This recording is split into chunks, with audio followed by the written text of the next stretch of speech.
बिस्मिल्लाहिर्रहमानिर्रहीम, अस्सलामु अलैकुम, गुड मॉर्निंग पब्लिक, सुबह बखैर। मैं हूँ रुखमा इरफान मलिक और मेरे साथ मौजूद हैं अब्दुर्रऊफ साहब। अस्सलाम वालेकुम। वालेकुम आप अस्सलाम। खैरियत से? हाँ, मैं बिल्कुल ठीक हूँ। और हमारा हरमीत यार पता नहीं कैसा है आज। हरमीत कैसे हो? जरा चेहरा तो दिखाओ ना अपना। वालेकुम सलाम, सत श्री अकाल सर। मैं बिल्कुल ठीक, आप दोनों कैसे हैं? हम दोनों बिल्कुल ठीक हैं और उम्मीद करते हैं कि आप भी बिल्कुल ठीक होंगे। रन डाउन आज का शेयर करूं बगैर किसी वक्फे के? हाँ जरूर। हाँ, सबसे पहले आपकी ड्यूटी है भाई। हाँ, मेरी ड्यूटी है। सबसे पहले रन डाउन में आज के टॉप स्टोरीज में आज की डेली डोज, जिसमें हम आपसे बेशुमार खबरें शेयर करेंगे। उसके बाद IMF का कर्जा मुल्की मईशत में बेहतरी ला सकेगा या नहीं। IMF की जानिब से पाकिस्तान को $2.75 बिलियन जो है वो कर्ज दिया गया है। कोविड के दौरान जो मईशत है मुख्तलिफ ममालिक की मुतासर हुई है, तो पाकिस्तान को भी अपनी मईशत को मुस्तहकम करने के लिए कर्जा मिला है। अब देखना ये है कि ये बेहतरी ला सकेगा या नहीं, इस पर हम गुफ्तगू करेंगे। शो में आगे चलेंगे और गुफ्तगू करेंगे आज पाकिस्तान तहरीक-ए-इंसाफ ने इक़्तिदार में आने से पहले और इवन इक़्तिदार में आने के बाद भी बहुत दफ़ा ये नारा लगाया था कि पाकिस्तान की बेटी डॉक्टर आफिया सिद्दीकी को बैरून मुल्क से वापस पाकिस्तान लाया जाएगा, लेकिन ताहाल इस हवाले से कोई इक़दामात नहीं किए गए। ये दावे महज दावे ही रह चुके हैं। ताख़ीर किस बात की है और हुकूमत जो है वो अपने वादों को कब पूरा करेगी, इस पर भी हम शो में गुफ्तगू करेंगे। हमारे साथ डॉक्टर आफिया सिद्दीकी की बहन डॉक्टर फौजिया सिद्दीकी हमें शो में ज्वाइन करेंगी। फिर हम बात करेंगे शो में सोशल मीडिया पर। हम देखते हैं कि बहुत से लोग जो हैं वो पब्लिसिटी के लिए बहुत सी फेक वीडियोस, बहुत सी फेक पिक्चर्स जो हैं वो खुद से शेयर करते हैं just to gain the publicity. तो इन जो वाक़यात हैं इनकी वजूहात क्या हैं, इस पर भी आज हम गुफ्तगू करेंगे। फिर 8 साल के तवील अरसे के बाद नारा कार्ड का इजरा रऊफ साहब कर दिया गया है और ये जो गैर मुल्कियों के लिए है, जो पाकिस्तान में मुकीम गैर मुल्की हैं उनके लिए है। और इस कार्ड को हासिल करने के बाद वो बहुत से काम जो हैं वो कर सकेंगे। इस पर हम गुफ्तगू करेंगे और आखिर में हम बात करेंगे PCB के चेयरमैन के हवाले से कयास आराइयों का जो सिलसिला है वो जारी है, इस पर भी गुफ्तगू करेंगे। और पाकिस्तान ने वेस्ट इंडीज़ को दूसरे टेस्ट मैच में 109 रन से शिकस्त देकर सीरीज़ जो है वो 1-1 से बराबर कर ली है। तो क्रिकेट पर हम बात करेंगे, इरफान ज़हीर हमें शो में ज्वाइन करेंगे। सबसे पहले पब्लिक का डेली डोज, जिसमें सबसे पहली आज हमारे पास खबर है कि रक्षाबंधन जो कि हिंदुओं का त्यौहार है और ये बेसिकली मनाया जाता है बहन और भाई के दरमियान जो ताल्लुकात होते हैं उनको मजबूत करने के लिए। ऑब्वियसली पाकिस्तान में भी हिंदू जो हैं वो बसते हैं, गो के कम तादाद में हैं। तो पाकिस्तान की अदाकारा सरवत गिलानी ने ये जो इवेंट है ये सेलिब्रेट किया और अपने एक कुक के साथ सेलिब्रेट किया और इंस्टाग्राम पर एक वीडियो शेयर की जिसमें वो रक्षाबंधन का जो त्यौहार है वो अपने कुक के साथ सेलिब्रेट करेंगे। जब इन्होंने ये वीडियो शेयर की उसके बाद जो सोशल मीडिया सारिफीन थे उनकी जानिब से बहुत ज़्यादा आ गया होगा। बिल्कुल तूफान आ गया होगा। हमारे यहाँ ये हमेशा होता है। और हाँ वैसे रऊफ साहब अगर हम देखें तो हमारा ये मयार जो है वो हमेशा मैं इस पे बात करता रहता हूँ। हम अगर कनाडा या किसी और का PM अगर ईद मनाता है या रमज़ान की कोई वीडियो बना के शेयर करता है तो सुभान अल्लाह करके शेयर की जाती है। लेकिन अगर यहाँ का वज़ीर आज़म या कोई बिलावल भुट्टो साहब या कोई अदाकारा या कोई अदाकार हिंदुओं की ईद का त्यौहार हो या क्रिश्चियन का या हमारे सिखों का, तो उस पर ऐसे बौछार की जाते हैं, ऐसे फतवे लगाए जाते हैं जिससे हमारा भी दिल दुखता है। क्योंकि ज़ाहिर बात है हम भी ये अगर वज़ीर आज़म है तो हम सबका है, बिलावल भुट्टो साहब या उनके साथ अगर किसी की रिलेशन है या उनके साथ पार्टी के लोग हैं तो ज़ाहिर बात है अगर अदाकार है तो उसका भी किसी उसके सबको मज़हब के साथ जोड़ना फिर जाती होती है। तो ये चीज़ें बड़ी दिल दुखाने वाली होती है। लेकिन आज भी हम जो शऊर है, आज भी हमारी जो एजुकेशन है उसका मयार आप देखें तो वही हम नफरत दिल में आज भी कदूरत पाले हुए हैं। लेकिन ये सेलिब्रेशन है, मैं हमेशा ये बात करता रहता हूँ कि जो त्यौहार है, जो ईद है, ये खुशियों का पैगाम लेके आती है। अगर आप ईद की बात करें तो ये सवैयाँ, ये बाएँ फैलाना, ये कदूरतें दूर करने के लिए एक पैगाम होता है। तो हमें मिलकर सेलिब्रेट करनी चाहिए, बिल्कुल मिलकर सेलिब्रेट करनी चाहिए। बिल्कुल ठीक आप बात करें और मैं भी इस चीज़ से अग्री करती हूँ कि अगर कोई भी पाकिस्तानी इस तरह से इवेंट सेलिब्रेट करते हैं और अपने जो अक़लियती बहन भाई हैं उनके साथ मिलकर सेलिब्रेट करते हैं तो इस पर हरगिज़ तनकीद नहीं करनी चाहिए, बल्कि उनकी खुशियाँ हैं, उनकी खुशियों में अपना भी हिस्सा जो है वो डालना चाहिए। तो ये गलत है, मैं भी इस चीज़ को पसंद नहीं करती। अगली स्टोरी की तरफ आते हैं जनाब। अगली स्टोरी ये है कि पाकिस्तान के मशहूर शायर अहमद फराज, जिनका शुमार जो है वो मौजूदा दौर के अजीम शायरों में होता है, उनकी आज बरसी मनाई जा रही है। उनको इस दुनिया से गए 13 बरस बीत चुके हैं। बेशतर अवार्ड्स उन्होंने अपने नाम किए। बहुत सी खदमात हैं उनकी उर्दू लिटरेचर में शायरी के लिए, और हुकूमत पाकिस्तान ने उनको सितारा इम्तियाज़, हिलाल इम्तियाज़ और उनकी डेथ के बाद हिलाल पाकिस्तान से नवाजा किया। ज़ियाउल हक के दौर की अगर बात की जाए तो उसमें उन्होंने बहुत सारी नज़में जो हैं वो लिखी फ़ौज को, जिसमें निशाना बनाया गया, जिसके बाद उनको कैदोबंद की सोबतें भी बर्दाश्त करना पड़ी। बहुत अरसे उन्होंने जिला वतनी काटी और इस दौरान उन्होंने बेशुमार जो शायरी के मजमूए थे वो तहरीर किए। बड़े ज़बरदस्त बड़े शायर थे। मतलब उनकी बहुत सी गज़लें तो लोगों को ज़बानी याद हैं। हम तफसील में भी इस पे बात करेंगे, लेकिन अभी डेली डोज में जैसे हम थोड़ी सी बात कर लेते हैं, तो वो तो जो है ना, अब के हम बिछड़े तो शायद कभी ख्वाबों में मिले, जिस तरह सूखे हुए फूल किताबों में मिले, या वो जो है सुना है दिन को उसे तितलियां सताती हैं, सुना है रात को जुगनू ठहर के देखते हैं। बहुत सी नज़में हैं उनकी। आपको तो याद है? हाँ, आपको तो बहुत सी नज़में याद हैं। मुझे कुछ याद है। वैसे रऊफ साहब आपकी मेमोरी कमाल की है, मतलब चीज़ें बड़ी ज़्यादा शायरी और ये सारी चीज़ें बड़ी याद रहती हैं आपको। मौके मुनासिबत से आप वो हमारे सिद्धू पाजी, उसी की तरह कोई ना कोई शेर आप। हाँ, तो बहरहाल बड़े शायर थे हमारे शिबली फराज साहब, जो है उनके वालिद भी हैं वो। हाँ। तो मतलब इसके बारे में तफसील से भी बात करेंगे, कुछ और रिपोर्ट भी दिखाएंगे। बिल्कुल। अगली स्टोरी की तरफ आते हैं। अगली स्टोरी ये है कि जिस तरह से हुकूमत जो है, पाकिस्तान की हुकूमत वो मुख्तलिफ इकदाम कर रही है ताकि ज़्यादा से ज़्यादा लोग वैक्सीनेशन करवा सके। सिंध हुकूमत की अगर बात की जाए तो वहाँ पर एक अहम फैसला किया गया है कि सिंध हुकूमत जो है वो गदागरों, यानी ये जो फ़कीर हमें जगह जगह नज़र आते हैं, उनके लिए वैक्सीनेशन लगवाने के इकदाम किए जाएंगे। उनको सिंगल डोज वैक्सीन लगवाई जाएगी। पूरे कराची की अगर बात की जाए तो यहाँ पर 70,000 के करीब बेगर्स जो हैं वो मौजूद हैं, और सिंध हुकूमत की जानिब से ये फैसला किया गया है कि जितने भी फ़कीर इस वक्त सिंध में मौजूद हैं उनको प्रॉपर वैक्सीनेशन लगवाई जाएगी। तो ये एक अच्छा इनिशिएटिव है। वैक्सीन लगवाने का अमल अच्छा है, लेकिन मेरा मतलब है अक्सर लोग ऐसे होंगे जिनके आईडी कार्ड नहीं बने होंगे, उनके लिए तो कोई उनको कहाँ क्या करेंगे? मतलब बड़ा मुश्किल काम है। देखो ना, एक लगा दी, फर्ज किया डोज पकड़ के जबरदस्ती गाड़ियों में भर के, उसके बाद वो गायब हो गए, तो सेकंड डोज नहीं, इसके लिए उन्होंने कहा है कि जो गरीब गुरबा और ये जो फकीर हैं इनको लगेगी ही सिंगल डोज वैक्सीन। ये उन्होंने कहा है। कैंथाइनो जो है, सिंगल डोज, यही बेहतर इकदाम होगा। उसकी वजह यह है कि इनका पता नहीं चलना इन्होंने कहाँ गायब हो जाना। लेकिन तो ये जो पकड़ के जबरदस्ती पुलिस की निगरानी में लगाई जाएगी। इस कदर जहालत है जिस इशारे पे तो कल कहीं और कोने में आपको नजर आएंगे ये। नहीं, लेकिन हम सिंध हुकूमत के इस इनिशिएटिव की इनिशिएटिव बहुत अच्छा है, इसमें कोई शक नहीं है। इनिशिएटिव बहुत अच्छा है, बाकी सूबों में भी होनी चाहिए। उसकी वजह यह है कि इनका इंटरेक्शन जिस तरह से होता है, सड़क के किनारे लोगों को मिलते जुलते, छोटे छोटे बच्चे, बड़े, औरतें एक दूसरे के ऊपर चढ़े हुए हैं, मतलब वो तो वो फैलाने का मूजब बन सकते हैं। तो अच्छा इकदाम है, मतलब इनको पकड़ के ज़रूर करनी चाहिए।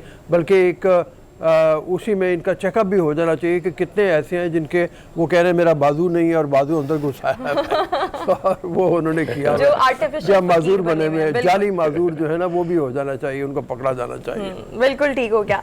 अगली स्टोरी हमारे पास ये है कि मारूफ गुलकार और कॉमेडियन अली गुलपीर ने वज़ीर आज़म इमरान खान के एक साबिक बयान पर पैरोडी वीडियो बना डाली है, और उन्होंने ये सोशल मीडिया पर जब शेयर की तो लोगों ने इसको खूब सराहा है। बहुत से ये वीडियोज़ जो हैं इस तरह की पहले भी बना चुके हैं। बहुत से पाकिस्तान की एक्टर्स और एक्ट्रेसेस हैं जिनकी ये पैरोडी पहले भी कर चुके हैं, और अभी इन्होंने इमरान खान का एक बयान था जिसमें उन्होंने अपनी मसरूफियात के हवाले से जिक्र किया हुआ था कि वो घर जाते हैं, घर के बाद घर आते हैं, फिर दफ्तर जाते हैं, यानी एक्स्ट्रा कोई काम उनको करने का टाइम नहीं मिलता।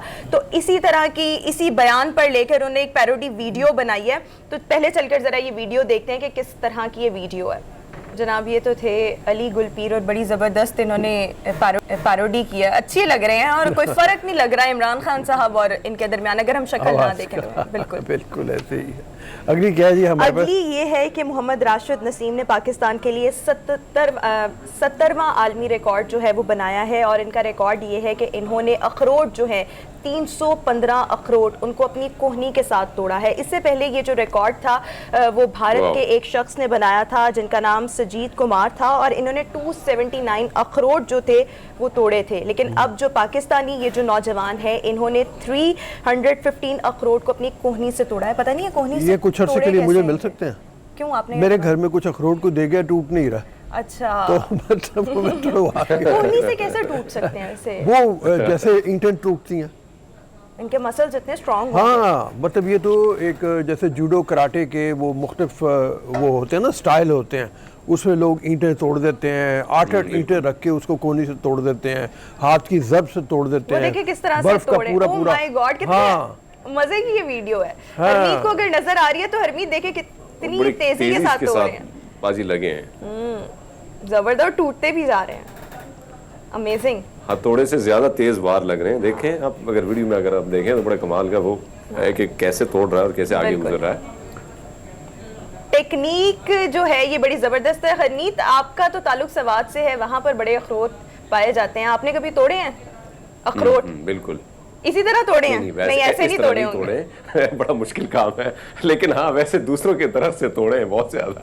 अच्छा, वो अखरोट तोड़ने का एक तरीका ये भी होता है कि उनको दरवाजे के वो जो हाँ उसके दरमियान में रख के, क्या कहते हैं, वो जो दरमियान में स्पेस होती है उसके दरमियान रख के उसको बंद कर लिया जाए दरवाजे को, तो टूट जाता है। मुझे ये वाली टेक्निक पता है, लेकिन ये कोहनी वाली ये पहली खैर अब ज्यादा बेहतर टेक्निक हमारे पास आ गई है। और वो ये है कि राशिद नसीम को बुला ले और उसको मेहमान के तौर पर बुलाएं, खाना खिलाएं, अखरोट तोड़वा कहते हैं कि जरा इनको शो में बुलाएं ना, हम भी इनसे ये टेक्निक जो है वो सीखें। बिल्कुल। अगली खबर की तरफ आते हैं जनाब। अगली खबर ये है कि बिला जमानत कर्ज स्कीम दरअसल माली मुआवनत की एक ऐसी सहूलत है जो ऑब्वियसली जो मिडिल क्लास लोग हैं या जो गरीब गुरबा लोग हैं, उनके जो बिजनेसेस होते हैं, वो जो काम करना चाहते हैं, उनमें सहूलत फराहम करने का ये अच्छा तरीका है। तो हुकूमत इस सिलसिले में बहुत अरसे से काम कर रही थी। पाकिस्तान की जो वजारत ख़जाना थी और स्टेट बैंक मिलकर इस सिलसिले में काम कर रहे थे कि ऐसे कर्ज की सहूलत फराहम की जाए जिससे ज़्यादा से ज़्यादा लोग जो हैं वो अपना रोज़गार स्टार्ट कर सके। तो बग़ैर किसी ज़मानत के, बग़ैर किसी सिक्योरिटी के अब ये सामने आए हैं, पॉलिसी सामने आई है कि कोई भी जो शख्स है वो बिला सूद कर्जे जो है किसी ज़मानत के बगैर कर्ज जो है वो हासिल कर सकता है। इसकी लिमिट जो है वो 20 लाख तक है। लेकिन शख्सी ज़मानत होगी कोई ना कोई, उसके बगैर मुमकिन नहीं होगा, कोई ना कोई ज़मानत तो होगी। उसकी वजह ये ऐसे तो कोई भी जाके बैंक से कर्जा ले गायब हो जाए, कोई ज़मानत होगी, कोई इसका कुछ फिर तरीका भी वो होगा। उसकी कंडीशंस जो हैं। हत्ता कि अगर आप देखें जो कर्जों के लिए, जो घरों के लिए स्कीम आई थी वो बहुत अच्छी है, मैं उसको अच्छा ही कहूँगा, एक अच्छा इक़दाम है। लेकिन उसमें भी जो कहा जाता है कि गरीब आदमी को घर मिलेगा जिसकी 20 और 25,000 सैलरी, उसको बिल्कुल घर मिलता ही नहीं है, उसको लोन ही नहीं मिलता है। हालांकि टेलीविजन पे हम देखते हैं कमर्शियल वगैरह जहाँ पे उनके इश्तराक दिए गए तो उसमें ये चीज़ें दिखाई जाती हैं कि आम आदमी के लिए लोन है, लेकिन वो लोन मिलता बड़ा मुश्किल है। उसके 25,000 अगर आपकी सैलरी है तो आपको बड़ा मुश्किल है कि आपको लोन मिले। ऐसे ही इसी का भी एक प्रोसीजर रखा होगा। बिल्कुल, हाँ बिल्कुल, ऐसे रखी होती है कोई ना कोई शराइत, ये हमने कर तो दिया, आसान शराइत होती है। बिल्कुल ठीक है, आसान शराइत कहते हैं। तो जनाब ये तो था पब्लिक का डेली डोज जिसमें हमने मुख्तलिफ खबरें जो हैं वो आपके साथ शेयर की। अभी हम शो में एक ब्रेक शामिल, ब्रेक के बाद जब वापस आएंगे तो गुफ्तगू करेंगे कि पाकिस्तान की इकॉनमी में जो IMF से कर्जा मिला है उससे बेहतरी कैसे आ सकती है। इकोनॉमिस्ट हमें शो में ज्वाइन करेंगे। आपसे मुलाकात होगी एक ब्रेक के बाद। Stay with us.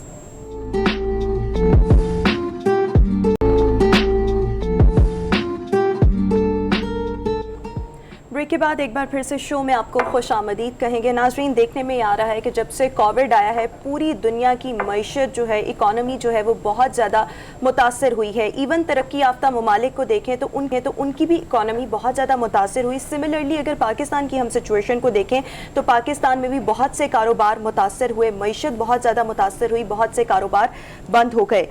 इक़्तिदार में आने से पहले तहरीक इंसाफ की हुकूमत की जानिब से बहुत से दावे ये किए जाते थे कि जब हम इक़्तिदार में आएंगे तो हम IMF के पास अपना कशकोल हरगिज़ नहीं लेकर जाएंगे, हम IMF से कर्जे नहीं लेंगे। लेकिन जब से तहरीक इंसाफ इक़्तिदार में आई है, देखने में आया है कि हर कुछ अरसे के बाद IMF के पास जाना पड़ता है, वहाँ से जब किस्त आती है उससे अपने जो मामलात हैं वो चलाए जाते हैं। अभी हाल ही में IMF की जानिब से पाकिस्तान को $2.75 बिलियन कर्ज जो है वो दिया गया है ताकि जो कोविड के चैलेंजेस हैं उनसे नबुर्द आजमा हुआ जा सके। इस पर आज हम गुफ्तगू करेंगे। माहिर मईशत डॉक्टर हसनैन जावेद हमें शो में ज्वाइन करें। डॉक्टर साहब, thank you so much, welcome to the show.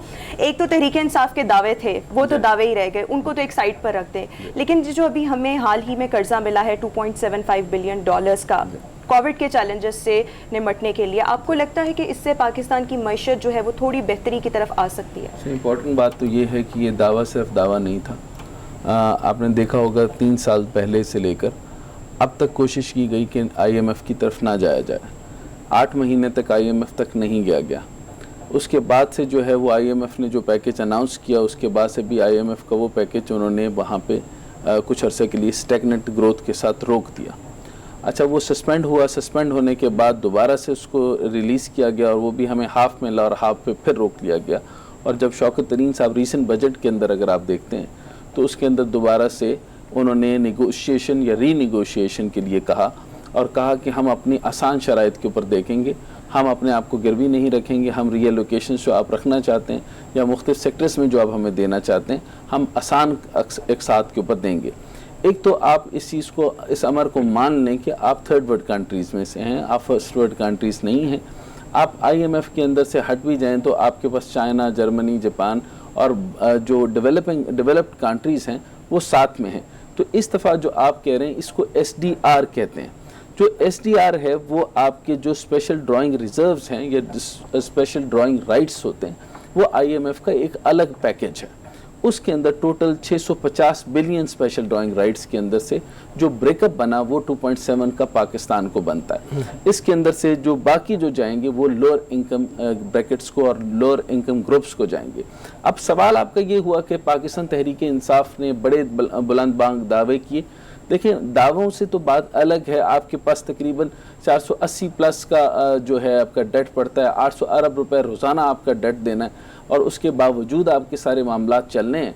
तो IMF का वो पैकेज जो ग्रांट से रिलेटेड नहीं है, जिसकी वजह से हमारे पर कोई चीज़ गिरवी नहीं रखनी या कोई चीज़ हमको देनी नहीं है, वो पैकेज अलग है। ये ह्यूमैनिटेरियन ग्राउंड के ऊपर SDR जो बनाए गए हैं, जिसको मैंने अभी आपके सामने रखा, स्पेशल ड्राइंग राइट्स, ये 2.7 जो है वो हमारा 6.5 में से निकलता है। और ये हमको जो कोविड के हालात हैं, कोविड-19 के बाद, इसके अगर आप जो टोटल आप किलिंग्स देखिए कि तकरीबन लगभग 4.44 मिलियन आउट ऑफ 212 मिलियन इतनी अब तक लोग जानों से जा चुके, 212 इन्फेक्टेड हैं। अब इतने बड़े मेगा क्योस के बाद अगर आप ये कहें कि हुकूमतें क्या कर रही हैं, नून लीग क्या करेगी, PPP क्या करेगी, ये वो हालात होते हैं कि जिसमें कभी भी कुछ भी किया जा सकता है। अगर मुश्किल हालात के अंदर गधे का गोश्त हलाल हो सकता है तो IMF का SDR हलाल क्यों नहीं हो सकता।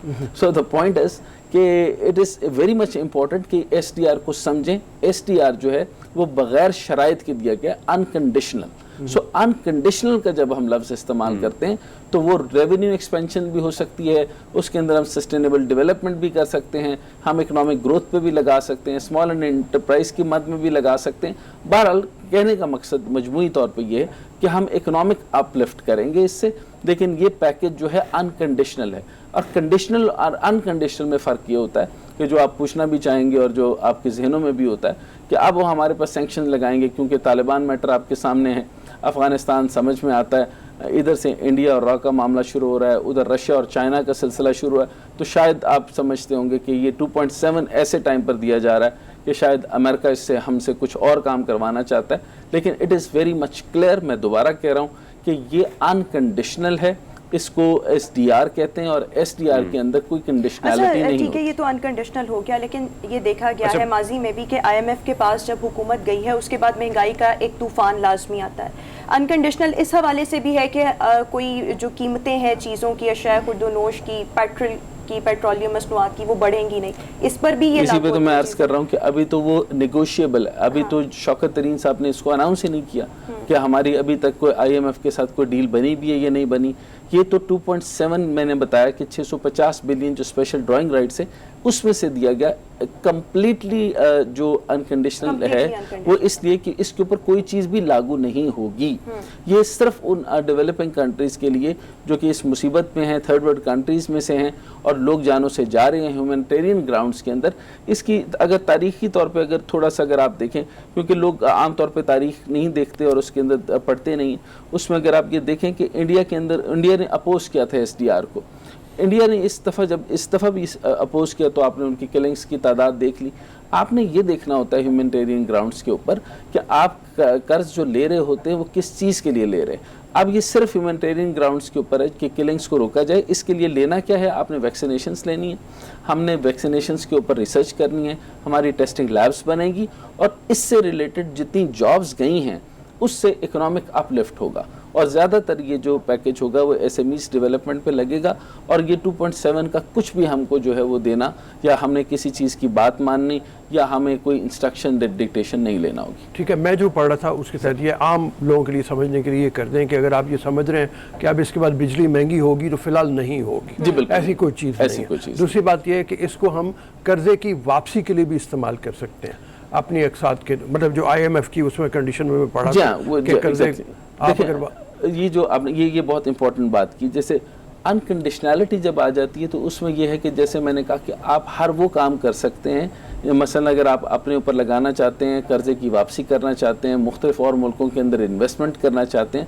आप हर वो चीज़ कर सकते हैं, लेकिन इसके अंदर कंडीशन ख़त्म हो जाती है। यानी आपने उनकी शराइत के मुताबिक, जैसे उन्होंने कहा कि फ़लाँ फ़लाँ टैक्सेस बढ़ा दीजिए, इस मद के अंदर बढ़ा दीजिए, इन चीज़ों के ऊपर बढ़ा दीजिए, चीनी की कीमत या पेट्रोल की कीमत, आमतौर पे वो पेट्रोल की कीमत बढ़ाते हैं ना, तो इस तरह का ऐसा कोई मामला नहीं होगा। ये इसकी मद ही डिफरेंट है। अब इसको कितने अच्छे से इस्तेमाल किया जा सकता है और वजारत ख़जाना इसको कैसे डिस्ट्रीब्यूट करती है, और दाऊद रज़ाक साहब जो हैं वो मिनिस्टर ऑफ कॉमर्स में बहुत बड़े डिसीजंस ले रहे हैं उनके बारे में। जैसे आपने देखा कि DTL उन्होंने लेदर पे से कम कर दिया, स्मॉल एंड मीडियम इंटरप्राइज को अपग्रेड कर रहे हैं, 6.6 जो स्मॉल एंटरप्राइज का था उसको बूस्ट अप किया जाएगा, 7.6 जो है वो लार्ज एंटरप्राइज के अंदर जो है वो इंकलकेट किया जा रहा है और बढ़ाया जा रहा है, और जो इसी तरीके से स्लॉटरिंग का, लेदर का और उस इन बाकी अशिया का जो चीज़ों को बढ़ाया जा रहा है। अब रही चीनी जो आलू प्याज जो रोज़मर्रा की चीज़ें,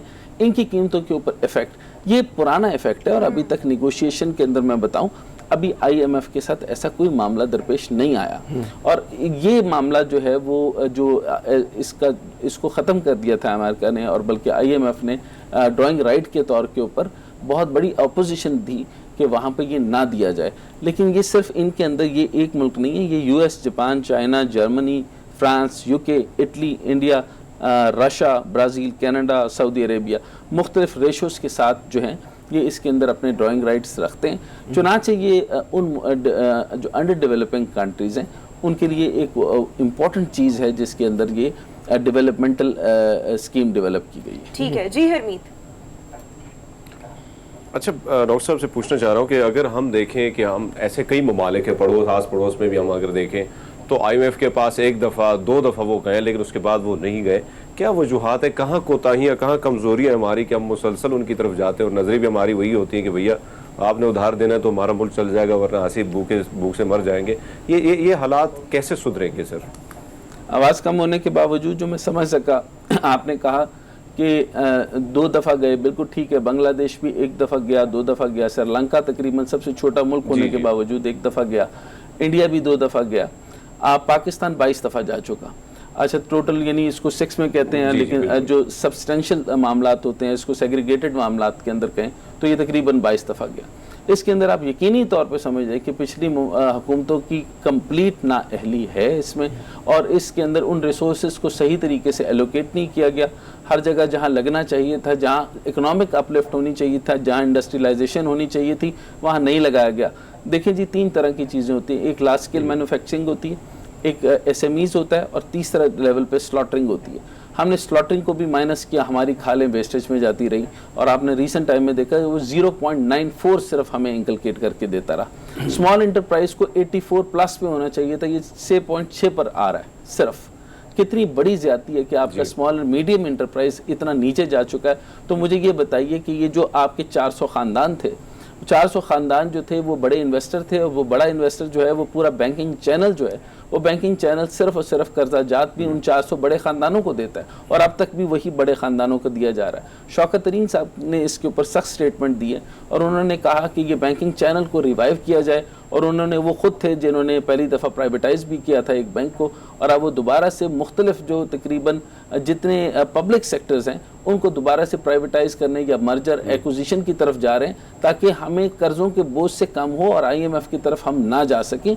ये बिल्कुल आपकी बात दुरुस्त है कि हम 22 दफ़ा ऐसे नहीं गए, ये कंप्लीट नाअहली है और इसके ऊपर कोई दूसरी राय है नहीं। हमने इंडस्ट्रियलाइजेशन नहीं की, हमने ज़रात पे नहीं की। ज़रात के अंदर अब देखें 2.77 का था, अब रेशो बढ़कर इस दफ़ा बजट की बेहतरीन हो गई। मैं बजट के ऊपर ही बात कर दूं कि OICCI BICC ने पाकिस्तान को टॉप ट्रेंडिंग कंट्रीज में लेकर आया। मेरा ख्याल था कि आज का टॉपिक उसमें भी होगा, लेकिन मैं उसके अंदर ऐड ऑन करता चलूं कि पाकिस्तान जो है वो तकरीबन जो है वो -50 में था, -50 में था और एक पॉइंट के अंदर -74 पर था। अब वो बढ़कर +50 पर हो गया और एक जगह के ऊपर +16 के ऊपर हो गया। इसका मतलब है पाकिस्तान आहिस्ता आहिस्ता ग्रेजुअल तरीके से स्मॉल एंड मीडियम इंटरप्राइज के अंदर, मुख्तलिफ सेक्टर्स के अंदर, खेलों के अंदर, स्पोर्ट्स के अंदर, लेदर के अंदर, लेदर गारमेंट्स के अंदर, अभी रिसेंट टाइम के अंदर मेरे साथ तकरीबन बहुत सारे मिनिस्टर्स के इंटरव्यूज़ हो चुके हैं। ऐसे मुनीर साहब ने एक इम्पॉर्टेंट बात की कि 800 अरब के ऊपर हमारा जो लेदर था वो जा रहा था। अभी उनकी अपनी लेदर की इंडस्ट्री बंद हो गई।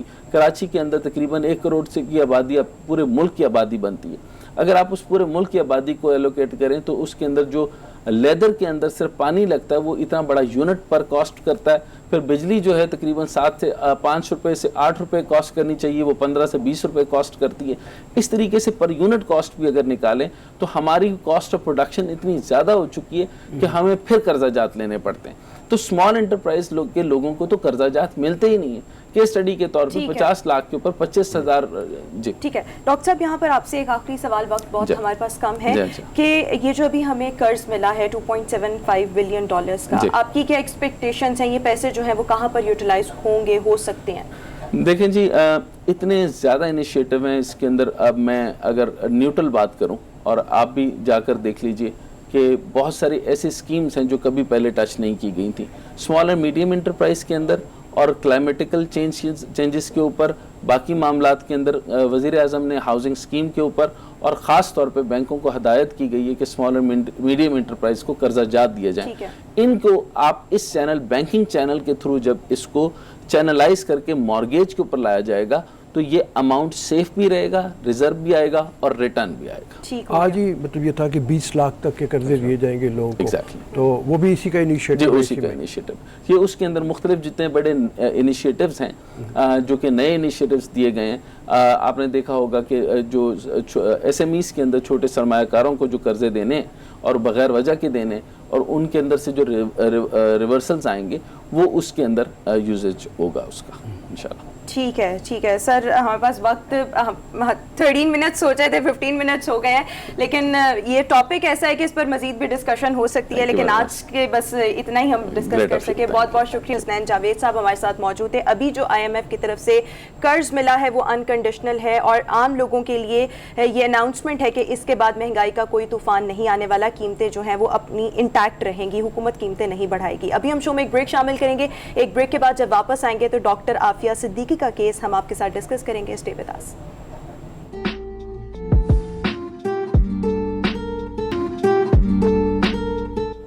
ब्रेक के बाद एक बार फिर से शो में आपको खुश आमदीद कहेंगे। नाज़रीन, पाकिस्तानी खातून साइंटिस्ट डॉक्टर आफिया सिद्दीकी कई बरसों से अमेरिका की जेल में कैद हैं और तहरीक इंसाफ ने इक़्तिदार में आने से पहले ये बात कही थी, ये दावा किया था, ये वादा किया था कि डॉक्टर आफिया सिद्दीकी की वतन वापसी के लिए इक़दाम किए जाएंगे। इंतखाबी नारा था इनफैक्ट ये तहरीक इंसाफ का। अब तहरीक इंसाफ की हुकूमत को इक़्तिदार में आए 3 साल मुकम्मल हो चुके हैं, लेकिन ताहाल इस हवाले से कोई इक़दाम नहीं किए गए। तहरीक इंसाफ की हुकूमत अपना ये वादा कब पूरा करेगी, गुफ्तगू करने के लिए हमें शो में ज्वाइन कर रही हैं डॉक्टर आफिया सिद्दीकी की बहन डॉक्टर फौजिया सिद्दीकी साहिबा। डॉक्टर साहिबा, thank you so much, welcome to the show.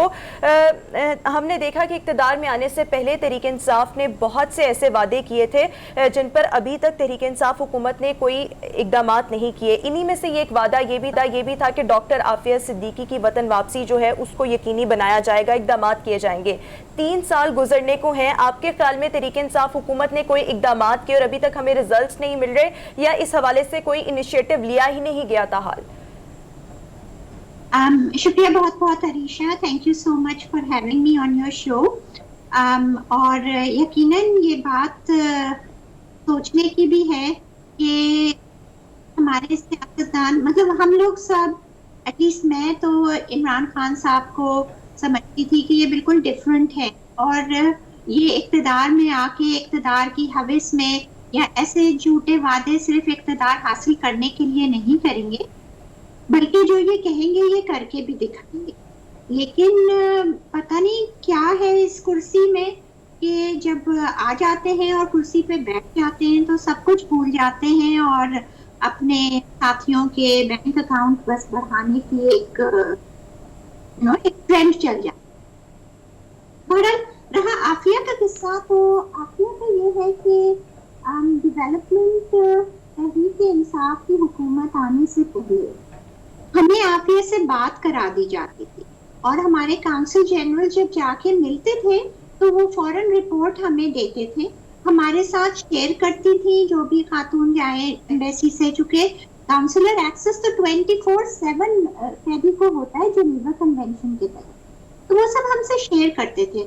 जब से तहरीक इंसाफ की हुकूमत आई है हमसे कुछ शेयर नहीं किया जाता, हमें ये भी नहीं पता कि क्या हो रहा है। इस्लामाबाद की कोऑपरेशन लेवल जो है वो बिल्कुल जीरो पे हो गया। आफिया से हमारी किसी किस्म की कोई बात नहीं कराई जाती, इतने 3 साल हो गए हैं और हम उसकी आवाज भी सुनने को तड़पते हैं। ये किस किस्म की ह्यूमैनिटी है और ये किस किस्म की तहरीक इंसाफ है, ये किस किस्म का इंसाफ अच्छा डॉक्टर है? साहिबा ये फरमाइएगा, 3 साल गुजर चुके हैं, आपका ये कहना है कि एक बार भी बात नहीं हुई। आपको क्या लगता है कि पिछली जो हुकूमतें आई तो बात हो जाती थी, अपडेट मिल जाती थी, लेकिन तहरीक इंसाफ जब से इक्तदार में आई है ऐसा कोई भी काम अभी तक नहीं हुआ, इसकी क्या वजह है आपके नजदीक? ये तो उनसे पूछना चाहिए कि ऐसी वजह क्यों है, क्योंकि जो ये बताते हैं ये कहते हैं कि आफिया बात नहीं करना चाह रही। ये बात तो बिल्कुल गलत है, क्योंकि पहले वो करती थी, एकदम से क्यों नहीं करना चाहती। और दूसरी ये कि वो लेटर्स लिखती है और वो लेटर्स लिख के और वो इन्हीं को देती है।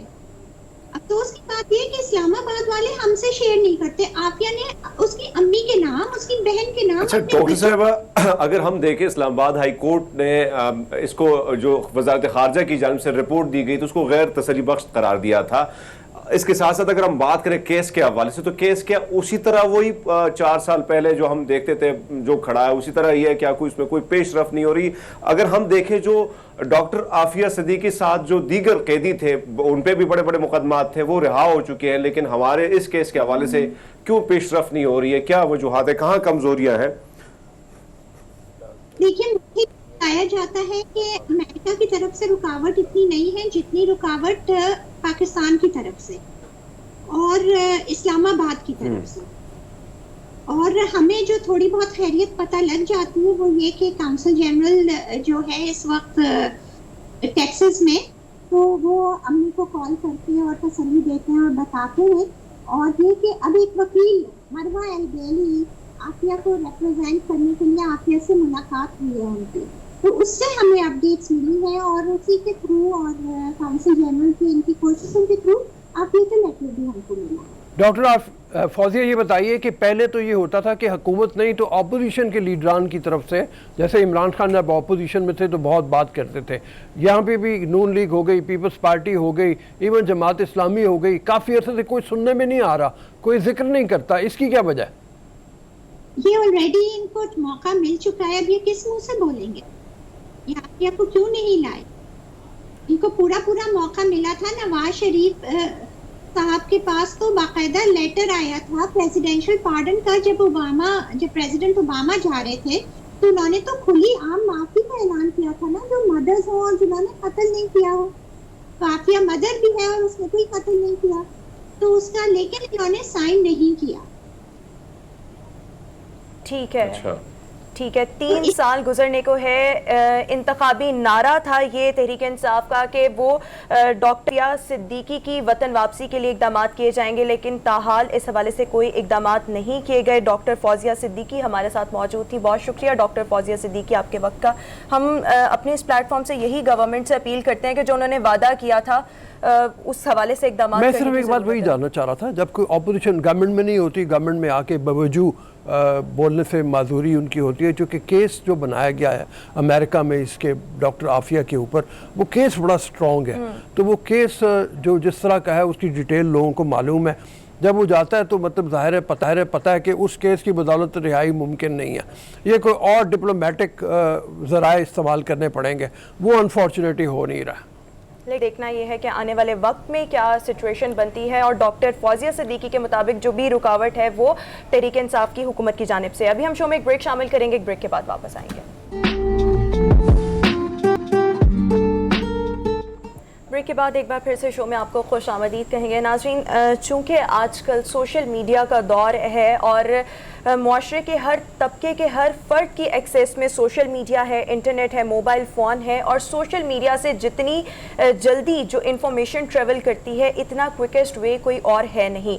और देखने में ये आता है कि अक्सर फेक इंफॉर्मेशन जो र्यूमर्स होते हैं वो भी बहुत तेज़ी के साथ इस प्लेटफॉर्म से स्प्रेड करते हैं।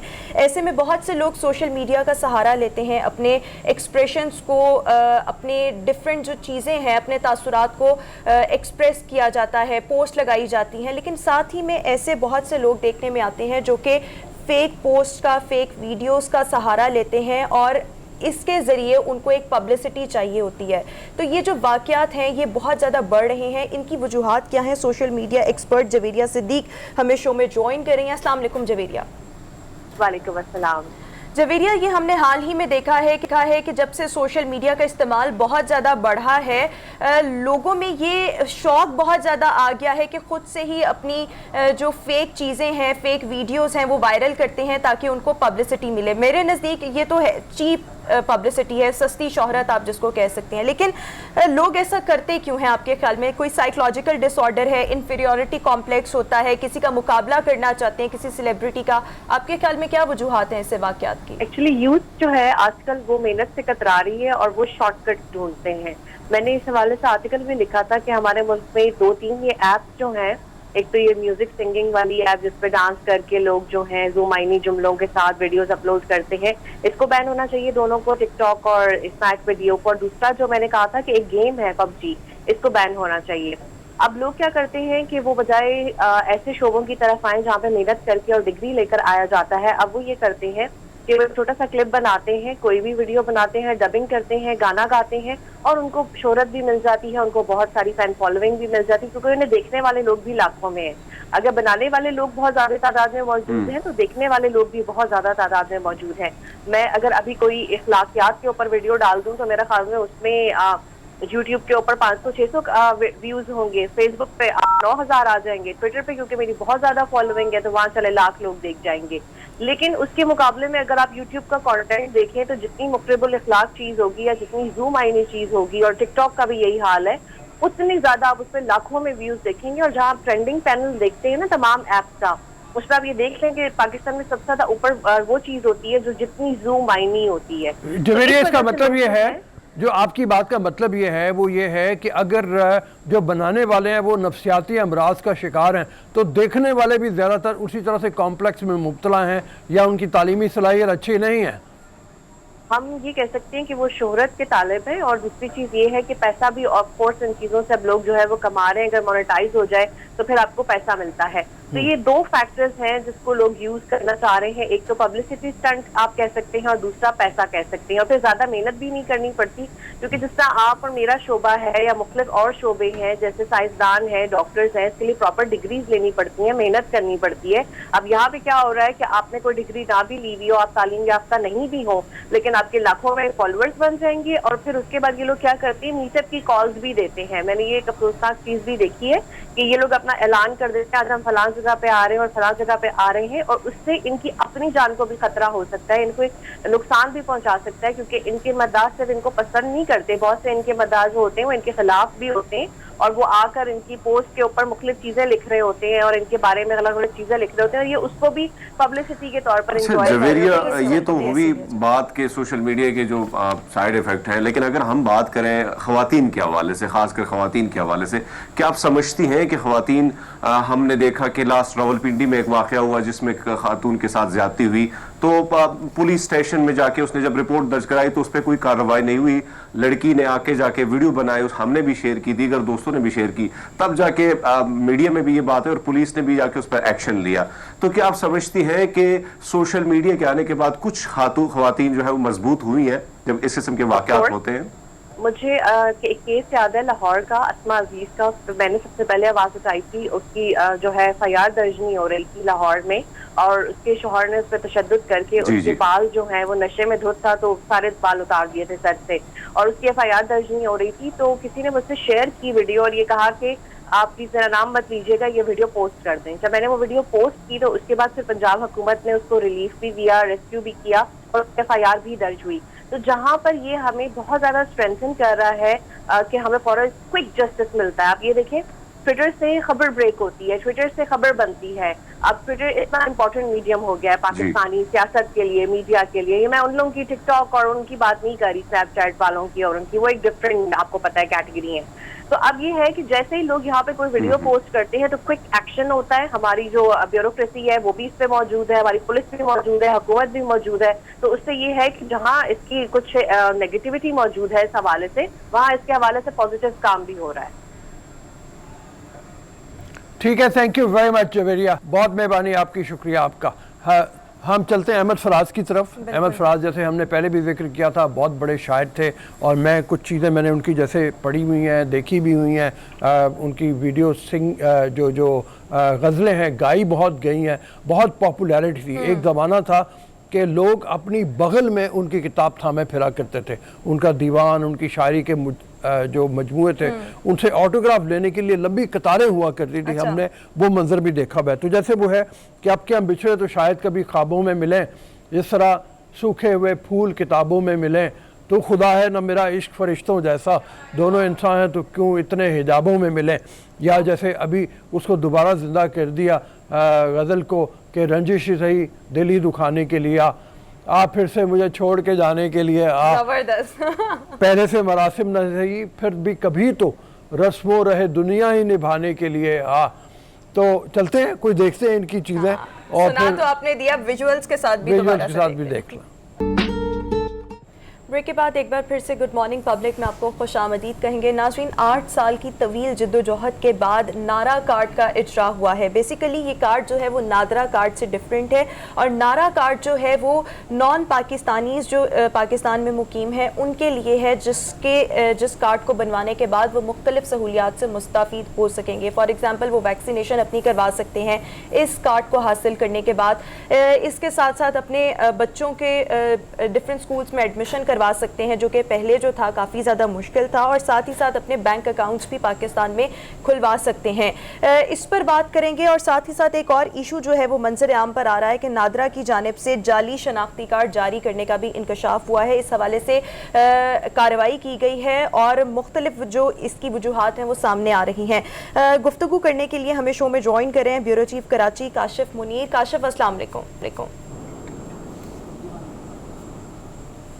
काशिफ, सबसे पहले तो ये फरमाइएगा, ये जो नारा कार्ड का इजरा हुआ है, नॉन पाकिस्तानी जो हैं इस कार्ड को यूटिलाइज करते हुए किन किन सहूलियात से मुस्ताफीद हो सकते हैं? सहूलियात तो सबसे अहम मामला है, लेकिन अहम सबसे ये है कि ये तकरीबन लाखों की तादाद में, अगर आप कराची की सूरत हाल देखें तो कराची के अंदर लाखों की तादाद में तारकीन वतन रहते हैं जिनके पास कोई डॉक्यूमेंट नहीं है कि वो कौन लोग हैं, कहाँ रहते हैं, किधर मूव करते हैं। अगर वो कमाते हैं तो उनके बच्चे तालीम नहीं हासिल कर सकते थे। अभी 8 साल पहले तक तो ये नारा कार्ड बनते थे, यानी नेशनल एलियन रजिस्ट्रेशन अथॉरिटी थी। अब वजीर आजम पाकिस्तान ने इस हवाले से अपनी इलेक्शन कैंपेन में भी वादा किया था और 13 अगस्त वाले दिन इसका बाकायदा उन्होंने इख्तिताम भी किया था। गुज़श्ता रोज पहला जो है वो कार्ड प्रोसेस हुआ है 8 साल के बाद।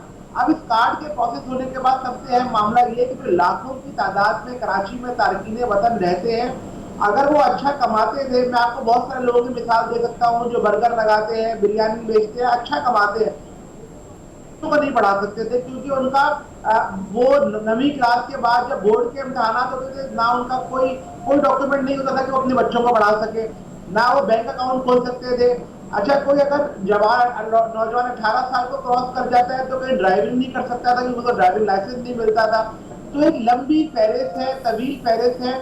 अब ये नारा कार्ड बनने के बाद एक बड़ी, और ये तमाम लोग जब इनको नौकरियां नहीं मिलती थी तो या तो दहशतगर्दी में चले जाते थे या जराइम पेशा लोग इनको इस्तेमाल करते थे।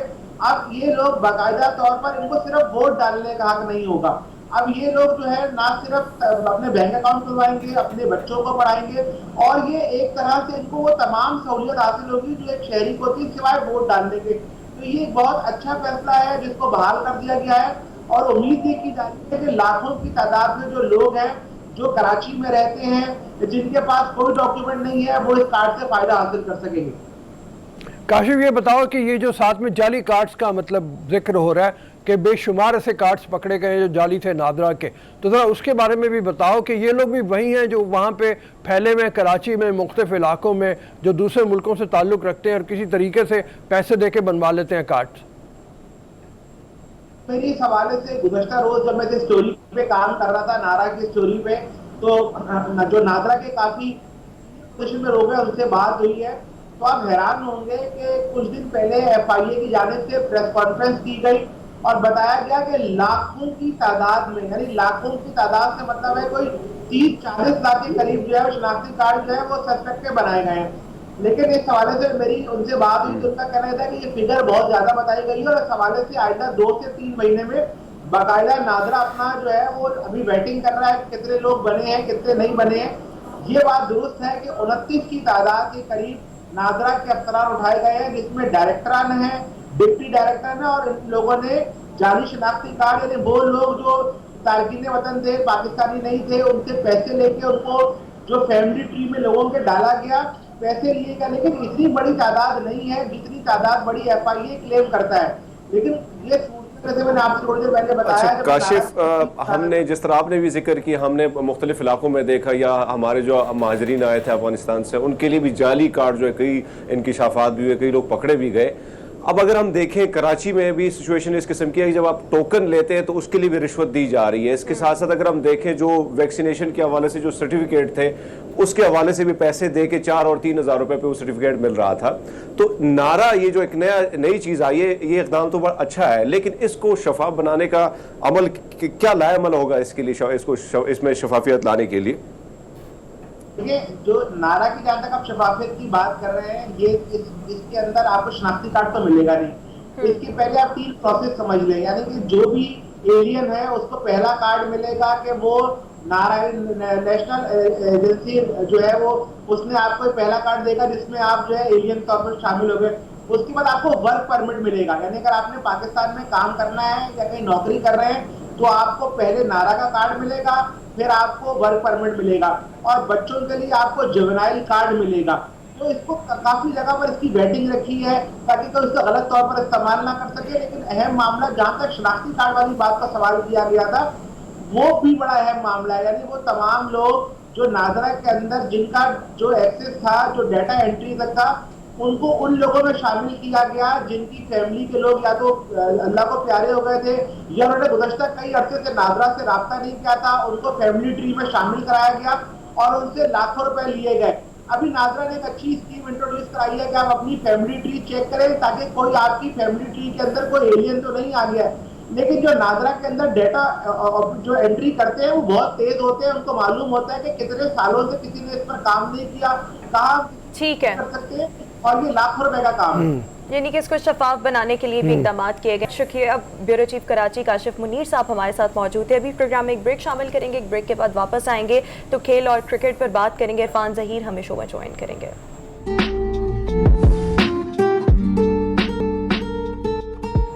ब्रेक के बाद एक बार फिर से गुड मॉर्निंग पब्लिक में आपको खुशामदीद कहेंगे। क्रिकेट और खेल पर बात करेंगे। सबसे पहले गुफ्तगू करेंगे चेयरमैन PCB के हवाले से, जिस पर बहुत सी कयास आराइयाँ जो थी वो जारी थी। 2 रोज़ पहले वज़ीर-ए-आज़म इमरान खान साहब ने मौजूदा चेयरमैन PCB एहसान मानी से मुलाकात की और एक और मुलाकात उन्होंने की रमीज़ राजा साहब से। इस मुलाकात के बाद इम्कानात ये जाहिर किए जा रहे थे कि रमीज़ राजा को नया चेयरमैन PCB तैनात किया जाएगा। अब तक की जो सिचुएशन है वो डेवलप क्या हुई है, ज़्यादा इम्कानात किसके हैं, इस पर बात करेंगे। और साथ ही साथ पाकिस्तान ने वेस्ट इंडीज़ को दूसरे टेस्ट मैच में 109 रन से शिकस्त देकर सीरीज़ जो है वो 1-1 से बराबर कर दी है। इस पर भी बात करेंगे। Sports anchor, sports analyst Irfan Zaheer हमें शो में ज्वाइन करें। Irfan, thank you so much, welcome to the show.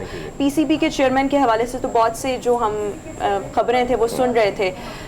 अब सुना है कि मतलब जो लेटेस्ट खबर सामने आ रही है कि एहसान मानी साहब को एक्सटेंशन मिल गई है, ये क्या हुआ? बिल्कुल स्पेकुलेशन पहले 2-3 दिन मीडिया पे काफ़ी ज़्यादा होती रही और ये कह रहे थे कि शायद समहाउ जो है वो रमीज़ राजा को पूरा निकल रहा है और वही चीफ बनेंगे चेयरमैन भी। बट ग्रेजुअली हुआ क्या कि कई लोगों ने अप्रोच किया हाँ साहब को, जो मेरे ज़राए के मुताबिक, और उन्होंने बात की कि एक क्रिकेटर का होना डजेंट मीन कि वो क्योंकि ये आप बेहतर समझते हैं, रऊफ साहब आप भी जानते हैं कि एडमिनिस्ट्रेशन की जॉब है, ये कोई कोचिंग की जॉब नहीं है। तो एडमिनिस्ट्रेशन पॉइंट ऑफ व्यू से कोई भी हो सकता है, और पूरी दुनिया में जो प्रेसिडेंट हमारे पास अवेलेबल हैं वो इसी तरह ही है कि किसी भी चेयरमैन सिवाय एक गंगुली के अलावा अगर हम देखें तो वो चेयरमैन है भारत के अंदर, और बाकी जितने भी कंट्रीज हैं उनमें आप देखेंगे चेयरमैन वो क्रिकेटर से कोई उनका रिलेशन एज सच है नहीं है, ना वो क्रिकेटर है ना वो एज सच वो पहले किसी क्लब लेवल या दूसरी क्रिकेट भी खेलते रहे।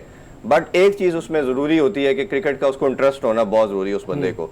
बाकी एडमिनिस्ट्रेशन सॉर्ट ऑफ जॉब है कि आपने अपने अदारे को, ऑर्गेनाइजेशन को कैसे लेके चलना है। तो मेरा ख्याल है कि शायद यही रीजन बनी कि जो फिर दोबारा मीटिंग की उन्होंने, और क्योंकि एक एहसान मानी ने ये भी बताया खान साहब को, कुछ ऐसी चीजें थी जो अभी इन प्रोसेस थी, जैसे डिफरेंट कंट्रीज के साथ आपके जो ट्रीटीज थे, आपकी कुछ सीरीज होने वाली हैं। तो एक बंदा जो बात कर रहा होता है, जिसकी उनसे नेगोशिएशन चल रही होती है, वो एकदम से आप दूसरा बंदा आता है तो उसमें डेंट पड़ सकता है। वैसे दो बातें हैं, एक तो यह है कि रमीज राजा हाईली क्वालिफाइड, बहुत पढ़े लिखे आदमी है, मतलब इसमें कोई शक नहीं है। MBA मेरे ख्याल से मतलब उन्होंने किया हुआ है, तो एडमिनिस्ट्रेशन का तो उनको भी तजुर्बा मतलब हो सकता है। चीफ एग्जीक्यूटिव रह चुके हैं ये नेशनल हाई परफॉर्मेंस, जो पहले नेशनल एकेडमी थी उसमें वो जब तकीर ज़िया का दौर था तो उसमें ये चीफ एग्जीक्यूटिव रह चुके हैं, तो एडमिनिस्ट्रेशन का भी तजर्बा इनके पास तजर्बा है। अच्छा, दूसरी बात ये है कि अगर आप ही से पूछा जाए कि मानी साहब के अंडर टीम की परफॉर्मेंस कैसी रही है, तो मैं ख्याल में को बहुत शानदार नहीं रही, मतलब इस तरह से आप बिल्कुल ठीक कह रहे हैं, उन पे काफ़ी क्वेश्चन मार्क हैं। टीम की परफॉर्मेंस डिक्लाइन की तरफ गई, कोच का चेंज होना, मिकी आर्थर का, ग्रांट फ्लावर का, फिर सरफराज की कैप्टनसी के ऊपर इनको जैसे निकालना, तो वो क्वेश्चन मार्क तो काफ़ी थे। लेकिन एक चीज़ इनके क्रेडिट पे एहसान मानी के और वसीम खान के क्रेडिट पे सॉरी ज़रूर जाती है, वो ये है कि इन दोनों ने जो दूसरी कंट्रीज थे, पाकिस्तान में इंटरनेशनल क्रिकेट नहीं हो रही थी, तो उसको वापस लाने में जो रोल प्ले किया है उस पे वी सलूट देम कि इन्होंने बहुत आउटस्टैंडिंग काम किया। वैसे पैसे कितने मिलते हैं चेयरमैन को? ये आपको मैं शो के बाद बताऊंगा। मेरे अपने ख्याल से तकरीबन 40-50 लाख रुपए महीने की उनकी सैलरी होती है, फैमिली समेत इंटरनेशनल ट्रेवल होता है, आला तरीन होटल्स में स्टे होता है, कारें मिलती हैं, नौकर चाकर मिलते हैं, तो ये मिला जुला के कोई यानी 60-70 लाख रुपए महीने का पैकेज पड़ता। पैकेज तो मॉनेटरी वैल्यूज के लिहाज से आप ठीक कह रहे हैं। उसके अलावा जो सबसे बड़ी चीज़ है वो ये है कि ये कहा जाता है कि प्राइम मिनिस्टर और चीफ मिनिस्टर के बाद तीसरी बड़ी पोस्ट भी इसे माना जाता है, क्योंकि क्रिकेट सबसे बड़ी भी चेयरमैन PCB, क्योंकि अथॉरिटी के लिहाज से और एक ही स्पोर्ट्स हमारे पास बचती है, तो उस लिहाज से सबसे बड़ी पोस्ट यही है। अच्छा, अब जरा थोड़ा सा क्रिकेट की तरफ आ जाए। बड़ी मुबारक हो आपको कि आपकी टीम ने बड़ा अच्छा परफॉर्म किया है। 7 कप्तान उन्होंने चेंज किए बड़े, तो क्या लगता है कि फ्यूचर में भी ऐसे दोबारा ही हम देखेंगे तब्दीलियां फिर भी रोनुमा होंगी? मैं क्वेश्चन समझ नहीं पाया। कह रहे हैं कि बहुत से कैप्टन इनके दौर में चेंज हुए, तो आने वाले वक्त में भी हम यही तब्दीलियां देखेंगे। हाँ, देखें, कोई भी जब चेयरमैन आता है ओबियसली उसका एक अपना स्टेट ऑफ माइंड होता है और अपने वो फ्रेम ऑफ माइंड के साथ काम करते हैं। जैसे रमीज राजा अगर आते तो मुझे लगता था कि शायद हफीज़ के लिए खेलना बहुत मुश्किल था, जिस तरह वो उनके खिलाफ उनके बयानात थे, इसी तरह शुएब मलिक के अगेंस्ट, और वो सीनियर मेंबरान के हमेशा बहुत खिलाफ। मिसबा के लिए बड़ी प्रॉब्लम हो जानी थी, क्योंकि मिसबा के अगेंस्ट भी उन्होंने काफ़ी स्टेटमेंट हमारे, क्योंकि अपना यूट्यूब चैनल पे वो जो डेली उनके तबसरे आते हैं तो इनके खिलाफ काफ़ी वो बात करते रहते हैं। तो मेरा ख्याल है कि जब भी कोई नया आता है वो अपनी लाइकिंग और डिसलाइकिंग, और नेपोटिज्म पाकिस्तान के अंदर, एशिया कल्चर के अंदर बहुत ज़्यादा प्रिवेल करता है, तो नेपोटिज्म का तो मामले को हम कभी कर ही नहीं सकते साइडलाइन के जी ये नहीं आएगा, वो तो होता ही है। अच्छा, फिर वही सवाल मेरा जो था रह गया कि मतलब आपको मुबारक हो, वेस्ट इंडीज़ के खिलाफ जीत गए आप और बड़े अच्छे तरीके से जीते। वही परफॉर्मेंस जो पहले मैच में होनी चाहिए थी वो सेकंड मैच में नजर आई है हमें, और फील्डिंग भी सिवाय एक कैच के जो आबिद अली ने छोड़ा है जो बड़ा आसान कैच था, उसके अलावा मतलब वो हुआ है। क्वेश्चन मार्क बहुत से हैं ओपनिंग पे। देखिए, राइटली सेड के पाकिस्तान को इसी तरह की क्रिकेट खेलनी चाहिए थी, कोई कंपैरिजन था नहीं दोनों टीम्स का, और जिस तरह की पैथेटिक क्रिकेट हमने पहले टेस्ट मैच के अंदर खेली, चाहे वो बैटिंग की बात कर लें, समहाउ शहीन शाह के अलावा किसी ने पहले मैच में भी मेरा नहीं ख्याल बॉलिंग भी अच्छी की, और इसी तरह फील्डिंग तो बहुत ही वेयर्ड रही हमारी।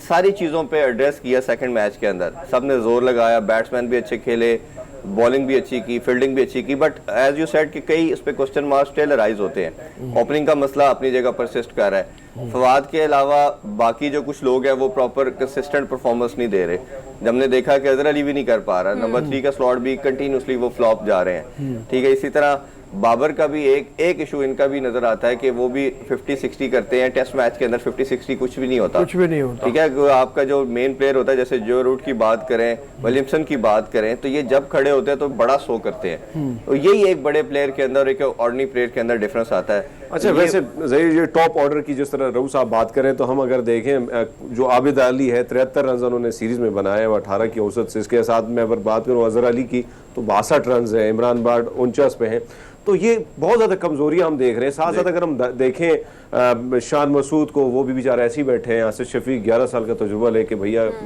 मजे ले रहे हैं, भैया स्टेडियम में ही बैठे हैं। बड़ा अच्छा क्वेश्चन है, जाने का क्या फायदा उनसे? बड़ा अच्छा पॉइंट आउट किया आपने। ये शान मसूद जिस तरह फ्लॉप हुए थे, बट उसकी पहले परफॉर्मेंसेस बहुत अच्छी थी, और वो गैरी क्रिस्टन एकेडमी के अंदर जब से वो ट्रेनिंग लेके आए हैं, एक सेशन लगा के आए हैं, वो ब्लेसिंग इन डिस्गाइज वाले सीन हुआ कि जिस तरह हमने पीएसएल में देखा बहुत अच्छा परफॉर्म करे, डोमेस्टिक में अच्छा परफॉर्म किया। तो मेरा ख्याल है कि शान मसूद एक ऐसा प्लेयर है वो जो रिप्लेस कर सकते हैं दोबारा। इसके अलावा असद शफीक को भी आप किसी सूरत ड्रॉप नहीं कर सकते। अगर जो जिस तरह की परफॉर्मेंसेस अजहर अली या बाकी प्लेयर्स की हैं, इसी तरह अगर आप असद शफीक को ड्रॉप कर दें, आपके मेन प्लेयर थे, तो मेरा ख्याल है एक सीनियर प्लेयर आपकी टीम में ऐसा जरूर होना चाहिए।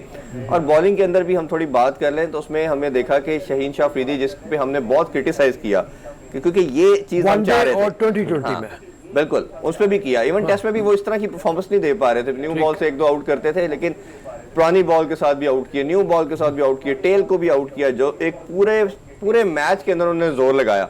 ये हमें एक फास्ट बॉलर से रिक्वायर्ड होता है। और हसन अली का हमने देखा कि वो पहले ये चीज वो डिलीवर कर रहे थे, बट इस सीरीज में थोड़े वो आउट ऑफ सॉक्स नजर आए, उनका वो पैशन, वो जो एनर्जी लेवल उनका इंटैक्ट होता है वो नजर नहीं आया।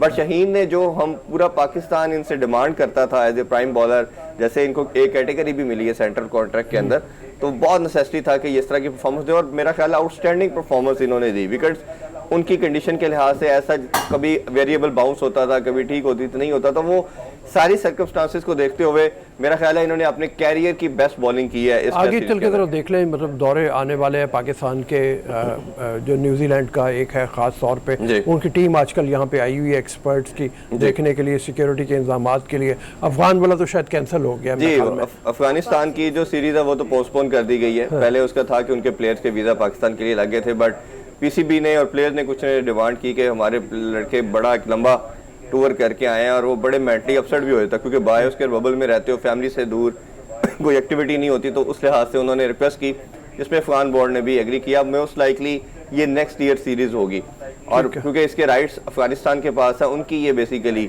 होम सीरीज थी, ठीक है, और इस लिहाज से वो न्यूजीलैंड के चांसेस कितने ज़्यादा? न्यूजीलैंड की इंशाल्लाह सीरीज होगी, क्योंकि अभी उनकी जो टीम आई है, उन्होंने स्पेकुलेशन आपने देखा होगा मीडिया पे ये भी होती रही है कि शायद उनकी टीम के प्लेयर्स ने आने से इनकार किया, हम अफगानिस्तान सिचुएशन की वजह से नहीं आना चाहते, बट उनकी जो टीम आई उन्होंने कहा न्यूजीलैंड वाला मैच जो है वो सीरीज जो है वो इंशाल्लाह वो होगी। Thank you so much Irfan, आपने हमें शो में ज्वाइन किया। इसी के साथ ही हमारा आज का शो अपने इख्तिताम को पहुंचा। इंशाल्लाह आपसे मुलाकात होगी कल। अपना बहुत सा ख्याल रखिएगा, हमें दीजिए इजाजत। अल्लाह।